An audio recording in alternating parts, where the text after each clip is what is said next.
예, 오늘 말씀은 사도 바울께서 이제 이 목회 서신으로 교회에게 주신 말씀인데 성도 개개인들에게 주신 말씀입니다. 그리스도께서 우리를 사랑하셔서 우리를 위해서 자신을 향기로운 냄새의 헌물과 희생물로 하나님께 드리셨다라고 말씀하고 있습니다. 그리스도께서 우리를 사랑하신 것은 바로 하나님의 사랑입니다.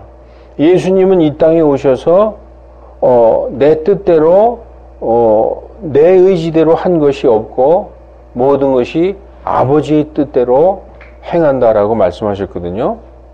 그래서 그리스도께서는 우리를 사랑하셨다 하실 때 그 사랑은 바로 하나님께서 우리를 사랑하신 바로 그 사랑이신 것입니다.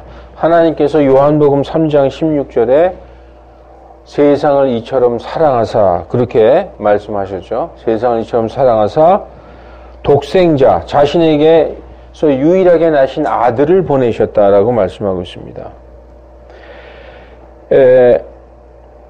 그리스도께서 자신을 향기로운 희생물과 헌물로 하나님께 드리신 것은 우리를 사랑하시기 때문이다. 예수 그리스도께서 우리를 사랑하셔서 십자가에서 죽으심으로 우리를 구원하셨는데 그 예수 그리스도의 십자가의 죽으심은 바로 사랑의 성취요 사랑의 완성이라고 성경은 말씀하고 있어요. 사랑의 성취와 완성은 율법의 성취와 완성입니다. 율법의 명령의 목적은 사랑이라고 성경에 기록되어 있어요. 하나님께서 율법을 주신 목적, 그 명령을 주신 목적은 뭐냐? 사랑이다. 예수님께서 십자가에서 죽으심으로 사랑을 성취하고 완성하셨다. 예수님은 율법을 완전히 성취하신 것입니다. 근데 그 예수님이 십자가에서 성취하신 사랑은 바로 하나님의 사랑이다. 내가 아버지의 뜻을 행하러 왔나이다 라고 말씀하셨어요. 그러므로 너희도 바로 그 사랑, 어떤 사랑? 주 예수 그리스도의 사랑 안에서 걸으라 라고 오늘 말씀하고 있는 것입니다. 번제단에서 예수님께서 십자가에 돌아가신 그 십자가의 죽음은 자기를 완전히 하나님께 드린 거죠. 하나도 남김없이 100% 하나님께 완전히 드린 겁니다. 우리가 구약 성경을 보면은 성전에 그 구약에 보면은 그 성막, 솔로몬이 성전을 짓기 전에는 성막이 있었고 솔로몬이 성전을 지은 다음에 솔로몬 성전이 있었어요. 성전이나 성막에 딱 들어가자마자 뭐가 눈앞에 띄일까요? 번제단이 있어요. 번제단이 있고 이제 솔로몬 성전에는 물두멍이 있고 그 다음에 이제 계단이 있어서 성전 이제 성소와 지성소가 있는데 지금 이 번제단에서 희생단에서 태운 헌물의 연기가 그 짐승을 잡아서 하나님께 이제 제사를 드릴 때 짐승의 피를 번제단 위에 뿌려요. 그리고 짐승의 모든 살, 뭐 내장, 다리, 머리 이런 거를 번제단에 놓고 태우는 겁니다. 태워서 그 연기가 올라갈 때 그 하나님께서 향기로운 냄새로 받으신다. 이게 바로 번제 헌물이거든요. 태워서 드리는 헌물. 그 태워서 그 연기가 올라갈 때 하나님께서 향기로운 냄새로 받으실 만한 헌물이다. 이 번제는 뭘 의미하느냐? 완전한 헌신을 의미하는 것입니다. 완전한 헌신. 예. 머리에서부터 다리까지 그 온몸을 태워서 드리는 이것이 바로 예수 그리스도의 십자가의 죽음의 예표와 모형이라는 것입니다. 예수님께서 우리를 위하여 하나님께 자신을 그 향기로운 희생물과 헌물로 완전하게 드린 것은 구약시대의 번제단에서 짐승을 완전히 태워서 하나님께 향기로운 예물로 드린 것 바로 그 희생이라는 것입니다. 그래서 이제 성경 출애굽기 29장 18절을 보면은 그 순양 전부를 예수님은 어린 양이셨죠. 예수님을 어린 양에 비유하고 있어요. 그 구약의 번제단에서 태워드렸던 그 순양은 바로 어린 양의 예표와 모형입니다. 그 순양 전부라고 되어 있죠. 일부가 아니라 전부입니다. 예수님도 자신의 전부를 드렸어요, 하나님께. 제단 위에서 태울지니라. 그것은 주께 드리는 번제 헌물이요 향기로운 냄새니 곧 불로 예비하여 주께 드리는 헌물이니라. 이렇게 하나님께 드릴 때 이렇게 드리라고 출애굽기에 명령하신 것입니다. 이것이 이제 레위기에 보면 레위기 1장에는 번제에 대한 말씀, 2장에는 소제에 대해서, 3장에는 화목제, 4장에는 속죄제, 5장에는 속건제, 이렇게 5대 제사에 대해서 레위기 1, 2, 3, 4, 5장에 나와 있죠. 레위기 1장의 번제에 대해서 아론의 아들들인 제사장들은 홈니와 비느하스, 그 다음에 엘르아살과 이다말 이렇게 아들들이 있었죠. 그 아들들인 제사장들은 그 조각들의 머리와 그 짐승을 조각내서 그 조각들의 머리와 기름을 짐승을 잡으면 그 내장도 있지 않습니까? 내장 이런 모든 기름 전체를 얘기하는 거죠. 속죄제는 조금 틀려요. 속죄제로 태워서 드릴 때는 간의 꺼풀에 그리고 내장에 붙은 기름을 태우라라고 말씀하고 있어요. 번제 헌물은 전체를 태우는 것입니다. 그래서 제단 위에 불 위에 있는 나무에 가지런히 놓으려니와 그가 그것의 내장과 제사장들이죠. 제사장이 그것의 내장과 다리를 물로 씻을 것이요 제사장은 전부를 제단 위에서 태우는 희생물 곧 불로 예비하여 주께 향기로운 냄새로 드리는 헌물로 삼을지니라. 그렇게 말씀하고 있습니다. 이 구약의 모든 제사는 예수 그리스도를 예표하고 있는 것입니다. 번제 헌물은 특히 일부가 아닌 전부를 희생단에 태워서 하나님께 드리는 헌물이다. 이것은 온전한 헌신을 의미하고 있는 것입니다. 자신을 온전히 희생물로 하나님께 드리신 예수 그리스도의 십자가의 희생의 예표와 모형인 것을 알 수 있는 것입니다. 여러분, 지금 이 말씀을 우리 성도들에게 왜 주셨을까요? 1차적인 수신자는 에베소 교회의 성도들인데 그 에베소 교회의 성도들은 바로 지금 이 시대를 살고 있는 교회의 성도들 저희들과 마찬가지입니다. 그리스도인들의 삶과 생활은 바로 우리가 살아가는 이 생활, 우리의 평소의 생활, 그리고 우리의 삶이 바로 하나님께 희생물로 드리는 영과 진리의 경배다라고 성경은 말씀하고 있어요. 많은 사람들이 이제 목사님들이 특히 그러죠. 우리 주일날 모여서 이제 예배 드리기 전에 우리의 이 예배 그 신령과 진정으로 드리니 받아주시옵소서, 하나님께서 받아주시옵소서 그렇게 말씀하고 있는데 거기에서 참 뜻은 우리가 이게 모여서 공예배를 드릴 때 우리가 온 마음을 다해서 진정으로 예배를 드리니까 받아주시옵소서 그 뜻이 아니라는 거예요. 이제 우리의 예배는 영의 예배요 진리의 예배라는 거예요. 장소와 공간을 초월한 어떠한 장소에 내가 있든지 내가 하나님께 동행하는 그 자체, 하나님을 두려워하며 말하고 하나님을 두려워하는 가운데 행하는 나의 모든 행동, 삶과 생활이 바로 하나님께서 받으실 만한 영과 진리의 경배라는 것입니다. 그러므로 그리스도인들의 삶 자체가 흠도 없고 점도 없는 거룩한 희생물이 되어야 하는 것입니다. 만약에 우리의 삶이 더럽고 추악하고 죄투성이다. 만약에 하나님께 드리는 희생물이 순양을 한 마리 가져왔는데 거기에 점이 있고 그리고 털이 뭉청 빠지고 눈이 하나 빠지고 다리를 저는 흠과 점이 있는 그런 희생물을 하나님께 드리면 하나님이 진노하시죠. 하나님께 드리는 희생물은 점도 없고 흠도 없고 정결한 희생물을 드리는 거예요. 우리의 생활을 하나님께 드릴 때 거룩하고 흠이 없는 거룩한 희생물이 되어야 된다는 것입니다. 따라서 우리의 삶이 거룩하고 정결한 삶, 이 자체가 하나님이 받으시는 영과 진리의 경배요 받으실 만한 향기로운 예물이라는 것입니다. 그래서 성경 로마서에서 뭐라고 말씀하고 있느냐? 그러므로 형제들아, 내가 하나님의 긍휼을 힘입어 너희에게 간청하노니 너희는 너희의 몸을 거룩하고 하나님께서 받으실 만한 살아있는 희생물로 드리라. 이것이 너희의 합당한 섬김이니라. 여기서 섬김은 서비스, 예배를 의미하는 거예요. 그러니까 우리의 삶 자체가 예배라는 것이죠. 그래서 여기서 뭐라고 말씀하고 있느냐? 자신을 향기로운 냄새의 헌물과 희생물로 하나님께 드린 것 같이 너희도 사랑 안에서 걸으라.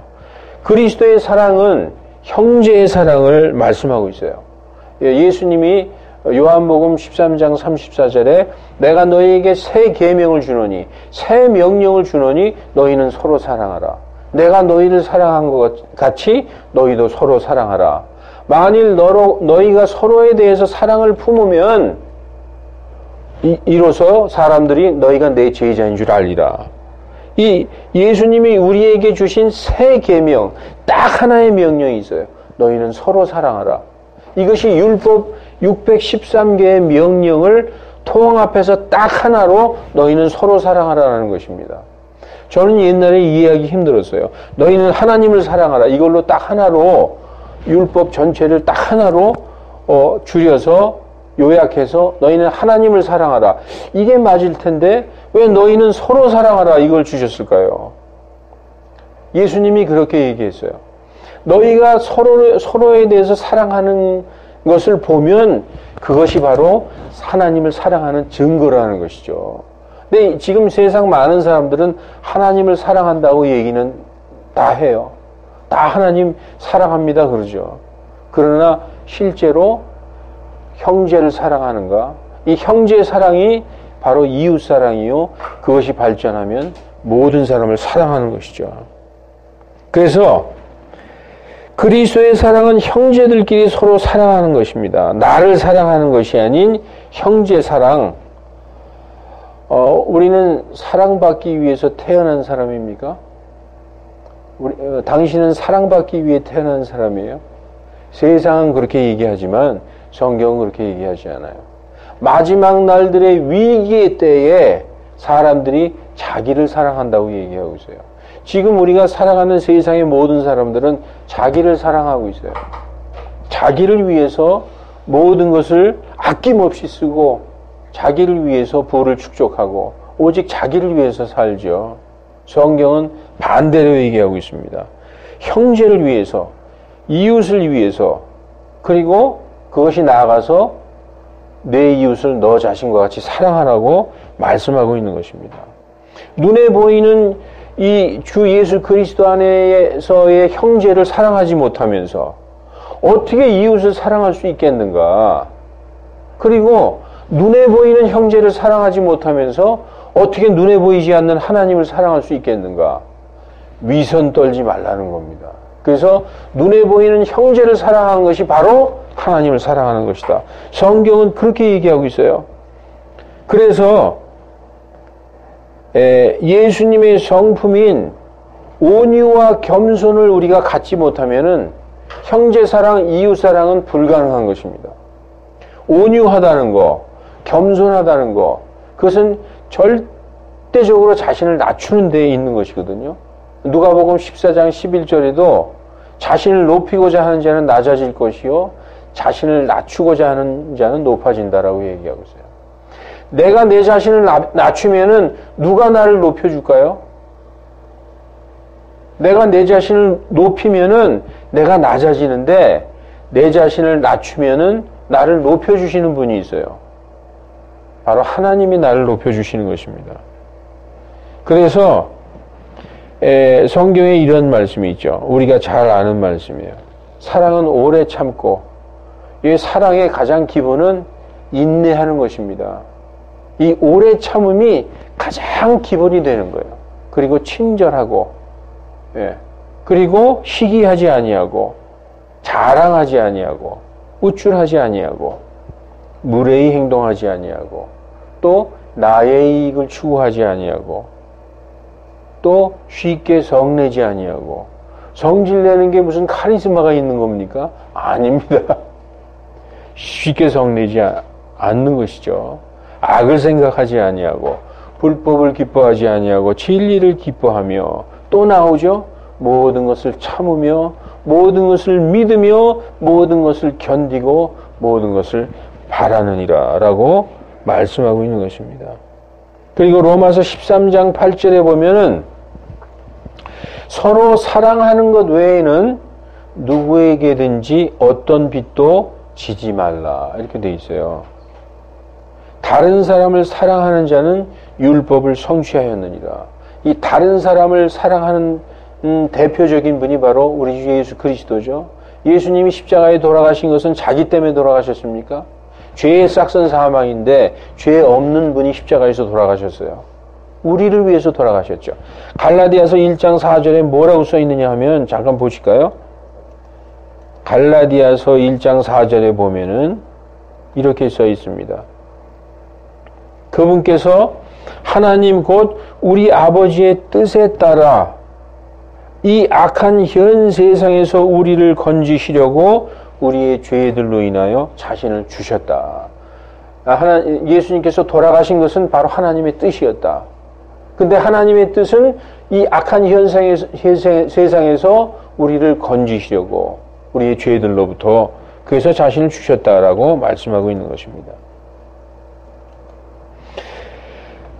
그래서 다른 사람을 사랑하는 자는 율법을 성취하는 것입니다. 근데 우리는 율법을 성취한 자입니까? 아닙니까? 여러분, 우리는 율법을 성취했을까요? 성취 못했을까요? 우리가, 여러분들이, 저와 여러분이 예수 그리스도 안에 들어가 있다면 율법을 성취한 자가 된 거예요. 내가 성취한 게 아니라 예수 그리스도께서 십자가에서 성취하신 그 성취가 나의 성취가 되는 거예요. 저가 내 안에, 내가 저 안에. 우리가 그래서 예수님의 살과 예수님의 피를 먹는 거예요. 우리가 하나라는 걸 잊지 말라는 거예요. 내가 너희를 위해서 죽었다. 너희가 나와 하나라는 걸 잊지 말라는 것이죠. 자, 킹제임스 성경과 개역 성경의 차이점을 한번 볼게요. 아주 미세한 차이예요. 그냥 넘어가도 괜찮아요. 그러나 여기에서 우리가 한번 찾아볼 것은 뭐냐면, 서로 사랑하는 것 외에는 누구에게든지 어떤 빚도 지지 말라라고 되어 있죠. 그런데 개역 성경에는 사랑의 빚 이외에는 아무 빚도 지지 말라. 사랑의 빚은 좀 져도 괜찮다는 뉘앙스가 있잖아요. 그런데 원래의 뜻은 서로 사랑하는 것 외에는 누구에게든지 아무 빚도 지지 말라. 이렇게 되어 있어요. 그러니까 그리스도인들은 빚 지지 말라는 거예요. 사랑의 빚도 지지 말라는 거예요. 왜냐하면은 누구에게든 빚을 지게 되면은 복음을 담대하게 선포할 수가 없어요. 마음에 빚을 지게 되면. 또 로마서 13장 10절은 사랑은 자기 이웃에게 해를 끼치지 아니하나니 그러므로 사랑은 율법의 완성이니라. 세상에 법이 왜 있나요?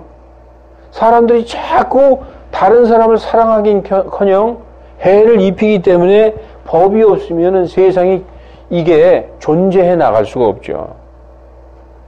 그런데 사랑은 자기 이웃에게 해를 끼치지 아니한다는 거예요. 그러므로 사랑은 율법의 완성이라는 거죠. 예수님이 우리에게 가르쳐 주신 게 바로 이겁니다. 그리고 그리스도 예수님 안에 들어가 있는 사람은 자기 이웃에게 해를 끼치지 않는 거죠. 율법을 완성한 자가 되는 것입니다. 이웃을 사랑할 수가 있는 거예요. 예수 그리스도의 안에 예수님과 하나가 되어 있지 않은 사람은 자기 이웃을 사랑하려고 해도 할 수가 없어요. 얼마 정도는 하겠죠.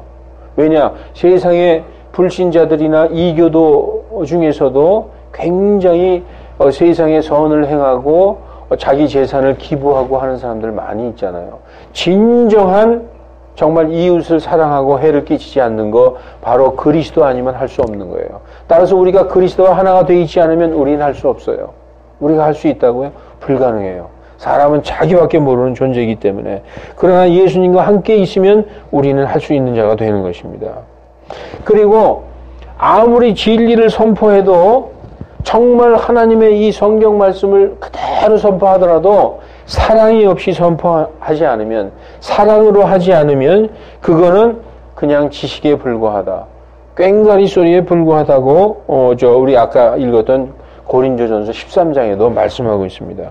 그래서 에베소서 4장 15절에 오직 사랑 안에서 진리를 말하며 모든 일에서 그분 안에 이르도록 성장하게 함이니라. 그분은 머리시니 곧 그리스도시니라. 교회의 머리시다. 그런 말씀이죠.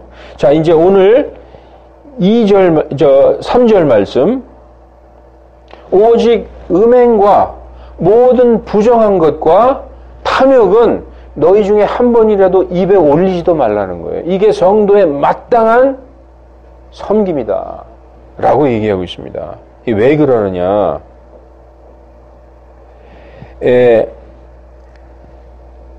성도들이 가장 범하기 쉬운 죄가 뭐일까요? 우리가 예수님 믿고 구원받은 성도로서 가장 범하기 쉬운 죄, 물론 세상 사람들도 그렇게 살고 있습니다. 여기에 지금 우리가 읽었던 에베소서 5장 3절에 나와요. 음행과 모든 부정함과 탐욕, 이 세 가지가 사람들이 짓는 대표적인 죄 세 가지예요. 첫째 음행, 그리고 모든 부정함, uncleanness, 더러운 것, 그죠? 요즘에 텔레비에 많이 나오죠. 무슨 부정한 짓을 옛날에 해가지고 그 적폐들을 청산한다고 해가지고 많이 나옵니다. 그리고 대표적인 죄가 뭡니까? 탐욕이에요. 음행과 부정함과 탐욕. 그래서 오늘 이 설교 말씀 에베소서 5장 2절에서 이 8절 말씀은 성경 말씀 전체가 다 그렇지만 결코 잊어버려서는 안 돼요. 음행과 모든 부정함과 탐욕, 이것을 저지르지 말아야 된다는 것입니다. 견물생심이란 말이 있죠. 눈으로 보는 것을 통해서 사람은 죄를 짓게 돼 있어요. 눈으로 보고 음행도 일어나고 또 눈으로 보고 탐욕도 일어납니다. 이 눈이라는 것은 그렇게 선한 것이 들어오는 게 아니에요. 그래서 성경은 믿음은 들음으로 온다고 얘기했지 믿음은 봄으로 온다고 얘기하지 않았습니다. 오히려 좋지 않은 것, 더러운 것, 부정한 것, 탐욕적인 것이 눈으로 들어오는 것이죠. 그것을 성경은 안목의 정욕이라고 말씀하고 있어요. 안목의 정욕. 탐욕도 눈으로 보는 것을 통해서 다 들어오는 것입니다. 그래서 마태복음 6장 22절은 몸의 등불은 눈이라고 말씀하고 있어요. 눈은 마음의 창이라고 사람들이 얘기하잖아요. 그래서 그 눈이 단일해야 된다. 마음이 단일해야 된다. 우리 성도들의 마음이 단일하게 외골수로 어디에 고정되어 있어야 되느냐? 예수 그리스도의 십자가에 고정되어 있어야 된다는 것입니다. 그래서 내 눈이 악하면 마음이 점점 다른 것이 들어오게 되면 눈이 약해지는 거죠. 온 몸이 어둠으로 가득해지는 것입니다. 그런즉 내 안에 있는 빛이 사라지고 어둠이 가득 차면 그 어둠이 얼마나 크겠느냐라고 말씀하고 있어요. 음행과 온갖 부정함과 탐욕으로 말미암아 마음이 더러워지고 어두워지는 것입니다. 제가 여러분들에게 말씀드릴 수 있는 게 모든 죄 중에 95%가 이거예요. 음행과 모든 부정함과 탐욕. 세상의 모든 사람이 어떻게 넘어집니까? 지금 막 나오죠. 미투 하면서 다 음행에서 나오는 거예요. 그 마음에 숨겨져 있는 그 본능에 감춰져 있는 그 더러운 음행. 그리고 뭐 좀 자기 이익을 위해서 온갖 부정함. 그죠? 그리고 그것이 탐욕과 연결되는 것입니다. 음행과 온갖 부정함과 탐욕만 제거하면 95%의 죄악은 우리가 떨쳐버릴 수 있어요. 나머지 5%는 뭘까요? 나머지 5%는 저거예요. 뭐죠? 자기가 반드시 해야 될 일을 안 하는 것, 직무유기, 태만. 성경에 선을 행할 줄 알면서도 행치 아니하면 그것이 죄인이라. 이건 뭐예요? 성도로서 마땅히 행할 하나님의 뜻을 행하지 않으면 그것은 직무유기로 태만한 거예요. 만약에 복음을 전파해서 죽어가는 영혼을 살리지 않는다. 이거 직무유기죠. 그리고 마땅히 하나님의 말씀을 올바르게 전해서 성도가 떨어지더라도 담대하게 전하지 않으면 그게 직무유기가 되는 것이죠. 그러한 죄들도 있는 것입니다. 그런데 성도들 중에서 좌우징한 음행과 부정함과 탐욕, 이것을 철저히 금해야 된다고 오늘 말씀은 얘기하고 있는 것입니다. 그래서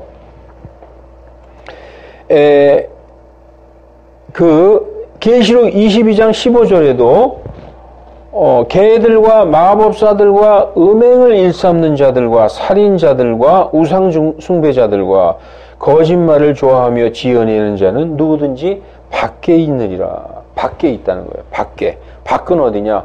어두운 곳. 지옥을 얘기하는 거죠. 밖은 바깥 어두운 곳, 지옥. 개들. 여기서 이제 개들은 멍멍 짖는 개들이 아니라 유대인들을 의미하고 있어요. 유대인들. 뭐 할례 받아야 된다 하고 하는 그런 개들을 의미하고 있는 거죠. 그리고 마법사들. 여기 또 나오죠. 음행 일삼는 자들. 우상숭배자들은 탐욕하는 자들을 우상숭배자들이라고 동일시하고 있습니다. 밖에 있다는 거예요. 그래서 마태복음 18장 12절에 왕국의 자손들은 왕국의 본 자손들, 유대인들은 바깥 어둠 속으로 쫓겨날 것이요 거기서 슬피 울며 이를 갈미 있으리라라고 예수님이 유대인들에게 말씀하신 거죠. 그리고 이제 4절, 오늘 4절 보십시오. 4절. 또한 추잡한 것이나 어리석은 이야기나 희롱하는 말도 적합치 아니하니 하지 말고 오히려 감사하는 말을 하라. 여러분, 성도들의 입에서 추잡스럽고 맨날 어리석은 잡담이나 하고 희롱하는 얘기, 이거 해서 되겠습니까? 그런 거 하지 말라는 것이죠. 크리스찬은 입의 말이 가장 중요해요. 크리스찬의 입에서 나오는 말이 바로 증거라고 성경에서 얘기하고 있어요. 우리의 입의 말이 바로 예수 그리스도를 증거하고 하나님의 말씀을 증거하는 입이 되어야 되는데 우리 입에서 추잡스러운 얘기와 어리석은 농담, 잡담, 희롱하는 얘기, 이거 해서는 안 된다는 거죠. 근데 교회에서 하는 사람이 있기 때문에 에베소 교회에 사도 바울이 서신을 기록해서 보내준 것입니다. 예수님 믿고 구원받은 사람이 확 틀려지죠. 완전히 틀려집니다. 완전히 달라진 걸 보고 이 사람이 정말 예수님의 사람이 되었구나. 우리 알 수 있어요. 처음에 뭘 보고 알 수 있을까요? 그 사람이 말하는 그 입의 말을 보고 알 수 있다는 거예요. 예. 구원받은 사람은 입의 말이 달라지고 그 다음에 뭐가 달라집니까? 행동이 달라집니다. 입에서 복음이 나오고 행동에서 그리스도의 향기가 나오게 되어 있다고 성경이 말씀하고 있어요. 마태복음에 이런 무서운 말씀이 기록되어 있습니다. 마태복음 12장 36절로 37절에 오직 내가 너희에게 이르노니 사람이 무슨 쓸데없는 말을 하든지, 여기에서 보면 근거 없는 말을 하든지 심판날에 내가 그것에 대하여 회개보고를 하리라. 하나님 앞에서, 예수 그리스도 앞에서 내가 한 입의 말을 조목조목 회개보고 한다는 거예요. 예수님은 우리의 입의 말을 다 기억하고 있어요. 네가 이런 말 하지 않았느냐? 난 안 했는데요. 영상이 쫙 나오죠. 이제 내가 언제 몇 월 며칠 날 이런 말 했다는 게 다 나오는 거예요. 회개장부에 기록되어 있다는 거예요. 그래서 내가 내 입으로 한 말에 따라서 내 말로 내가 의롭게 되고 내 말들로 내가 정죄받으리라, 이렇게 말씀하고 있어요. 입의 말이 얼마나 중요한지 몰라요. 입의 말은 바로 그 사람의 정체성을 의미하는 것입니다. 그래서 입으로 시인하여 구원받는 거예요. 요한복음 12장 48절, 나를 거절하고 내 말들을 받아들이지 아니하는 자에게는 그를 심판하는 이가 있으니, 누가 심판한다? 내가 한 말, 바로 그 말이 마지막 날에 그를 심판하리라. 이 말씀이 우리를 심판한다는 거예요. 잠언 12장 14절, 사람은 자기 입의 열매로 말미암아 좋은 것으로 만족을 얻을 것이요, 입의 열매로 말미암아 사람의 손의 보답이 그에게 돌아가리라, 이렇게 기록되어 있습니다. 자, 그리고 이제 오늘 본문 5장 5절 보십시다. 5장 5절. 너희가 이것을 알거니와 음행을 일삼는 자나 부정한 자, 탐욕을 부리는 자, 곧 우상숭배자. 탐욕 부리는 자 뭐라고 써 있어요? 우상숭배자라고 동일시하고 있죠. 결코 그리스도와 하나님의 왕국에서 아무 상속 유업도 받지 못하느니라. 성도가 우리가 하나님의 자녀가 돼서 예수 그리스도를 믿으면은 이제 하나님의 아들이 되었어요. 하나님의 아들이 되면 하나님에게서 태어났기 때문에 아들이 된 거죠. 하나님에게서 태어난 것을 성령으로 거듭났다. 하나님의 영으로 태어났다. 성령으로 인치심 받았다라고 얘기하고 있어요. 성경에서. 그렇게 성령으로 거듭난 자들이 하나님의 아들이 되면은 하나님께서 우리에게 성령을 주시는데 그 성령은 구원받았다는 보증이요. 또 하나는 뭐냐? 우리가 하나님의 그 하늘에 있는 그 영원한 것을 상속받을 상속자라는 보증서예요. 그러니까 우리가 구원받았다는 보증이요. 하나님의 것을 상속받을 그 상속자라는 보증인데 우리가 상속을 받을 것이 없다는 거예요. 음행하는 자나 온갖 부정한 일을 하는 자나 탐욕스러운 자, 곧 우상숭배자는 그리스도와 하나님의 왕국에서 아무 상속이 없다는 거예요. 이 비참한 거죠. 결국 어두운 데로 떨어지는 거죠. 바깥 어둠 속에 가는 거예요. 그래서 아까 계시록 22장 15절에 탐욕스러운 자, 음행하는 자, 우상숭배자, 마술하는 자 다 바깥에 있으리라라고 말씀하고 있는 것이죠. 이거 저한테 카톡 온 거 아니에요? 저 지금 비행기 모드로 해놨어요. 이게 지금 약간 정신이 없어가지고. 예. 나 이게. 자, 그래서, 너희가 이것을 알거니와 음행을 일삼는 자나 부정한 자, 탐욕 부리는 자, 곧 우상숭배자는 결코 그리스도와 하나님의 왕국에서 아무 상속 유업도 받지 못하느니라 이렇게 말씀하고 있어요. 자, 그래서 여기에 에베소서 5장 5절 말씀과 아까 우리가 읽었던 계시록 22장 15절 말씀도 개들과 마법사들과 음행을 일삼는 자들과 살인자들과 우상숭배자들 거짓말쟁이들은 다 밖에 있으리라 라고 지옥에 간다는 얘기죠. 한마디로 그렇게 말씀하고 있는 것입니다. 다시 말하지만 크리스찬들은 음행과 부정함, 탐욕을 조심해야 되는 것입니다. 그래서 이어지는 말씀이 너희를 속이지 못하게 하라라고 이제 6절에 이렇게 말씀하고 있어요. 아무도 헛된 말들로 6절 보십시오. 너희를 속이지 못하게 하라. 이것들로 인하여 하나님의 진노가 불순종의 자녀들에게 임하나니 이렇게 말씀이 되어 있죠.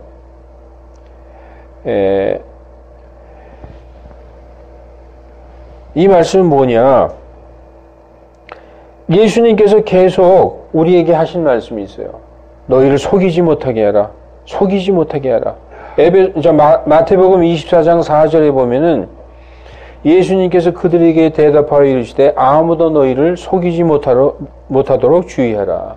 이 마지막 때 이 예수님이 오실 날이 가까워 오면 올수록 많은 속이는 자들이 이 세상에 들어와서 많은 사람들을 속일 것을 얘기하고 있어요. 고린도전서 15장 3절 속지 말라.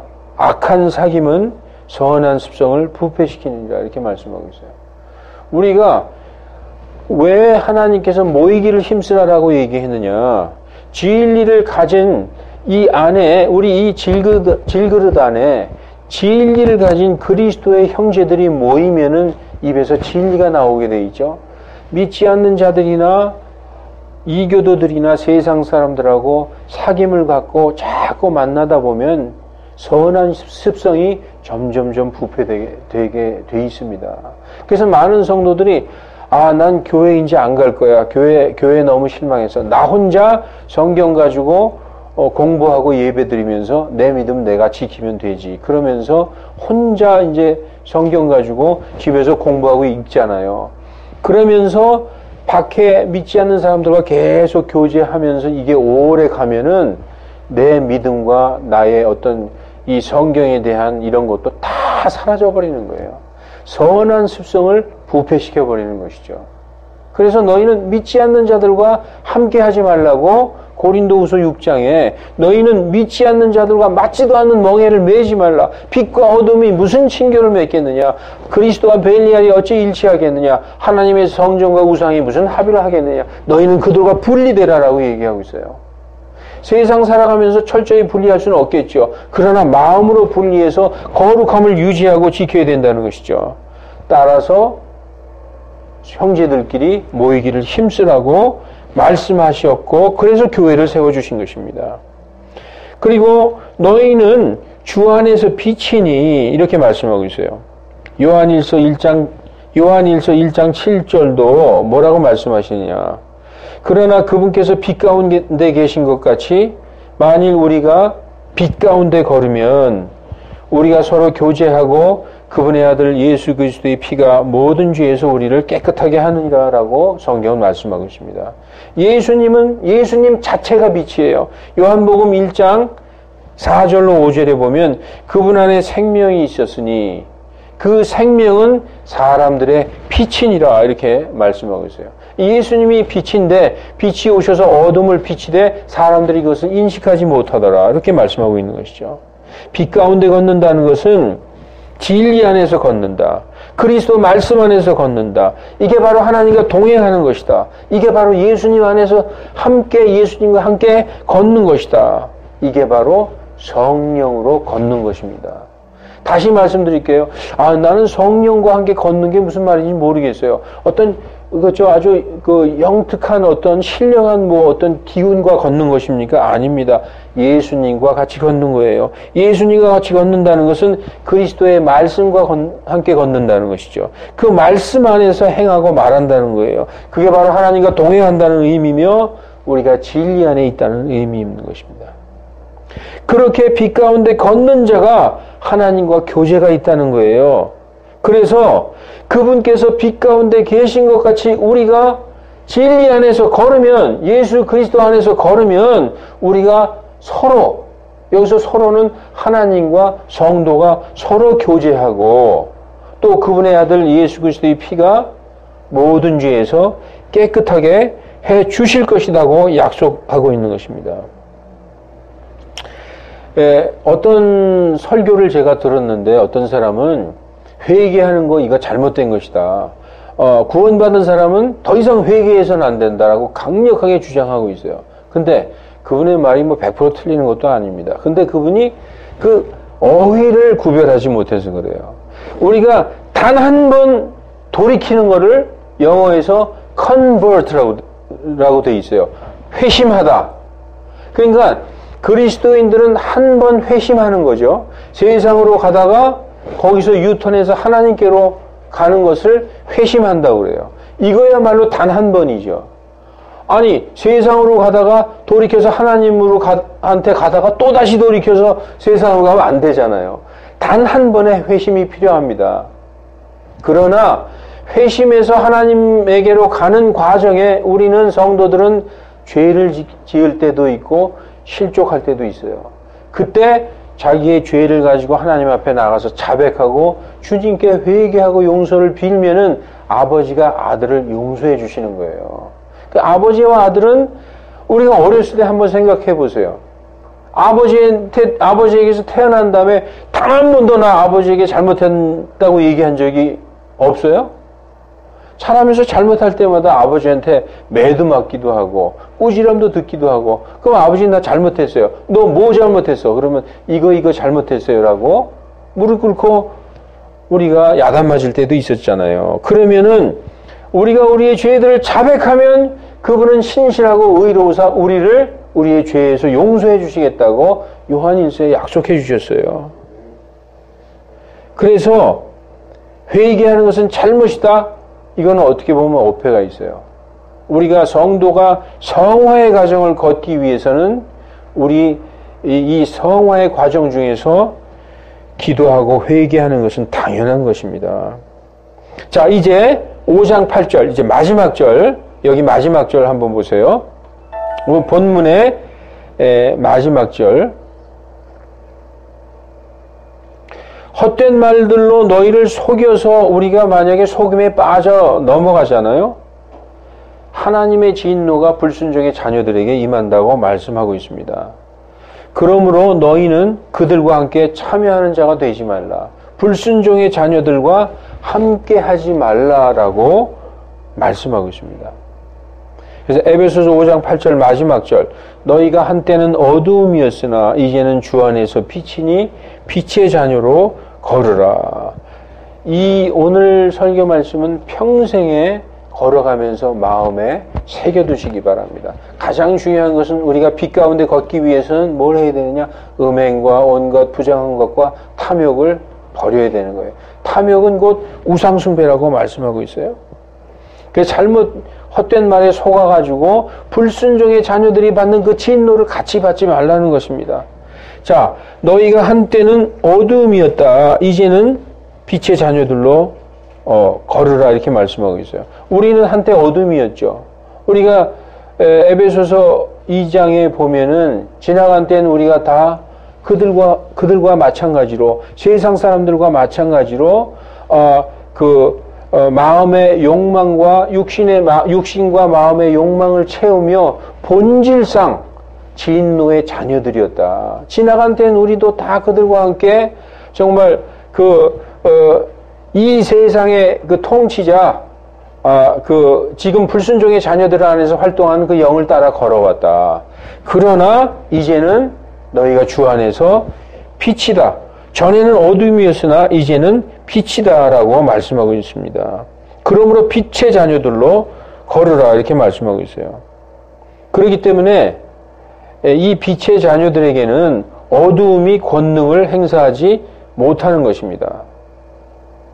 자, 이제 이 말씀을 한번 보십시오. 형제들아, 예수님이 오실 때 도둑같이 오신다고 얘기했어요. 그 오시는 날과 시간은 아무도 모르고 오직 아버지만 아신다고 그랬죠. 언제 오시지? 막 무서워 두려워 그러지 말라는 거예요. 형제들아, 너희는 어두움에 있지 아니하며 그 날이, 예수님이 오시는 날이 도둑같이 너희에게 임하지 못하리니, 못한다는 거예요. 예수님 믿고 구원받아서 빛 가운데 걷는 자들에게는 그날이 도둑같이 임하지 못한다고 성경이 되어 있어요. 너희는 다 빛의 아들이요 낮의 아들이라.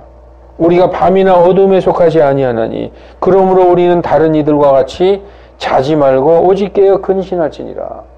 그래서 마태복음 24장에 보면요, 깨어있으라 준비하라, 깨어있으라 준비하라 굉장히 많이 나오고 있죠. 깨어서 준비하라. 계시록에서도 많이 나오고 있습니다. 깨어 준비하라. 성도들은 깨어서 준비하는 것은 말씀 안에서, 말씀과 기도 안에 있어야 되는 거예요. 그래서 빛 가운데 걸어가야 되는 것입니다. 자, 그래서 항상 준비하는 자들에게는 그날, 주님의 날, 심판의 날이 도적같이 임하지 못하는 것입니다. 여러분, 그래서 마지막으로 정리하고 말씀 마치겠습니다.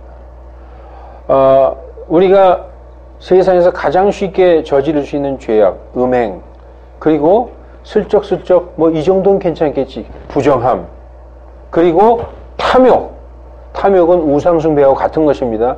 이 세 가지만 우리가 범하지 않아도 모든 죄악의 95%는 우리를 안 할 수가 있는 거예요. 우리가 갈라디아서 5장 19절에 보면 사람들에게 육신에서 나오는 것은, 육신의 행위는 명백하니 간음, 음행, 부정함, 세욕, 우상숭배, 마법, 증오, 불화, 경쟁, 폭동, 파당, 술 취함, 흥청망청됨, 이러한 것들이다.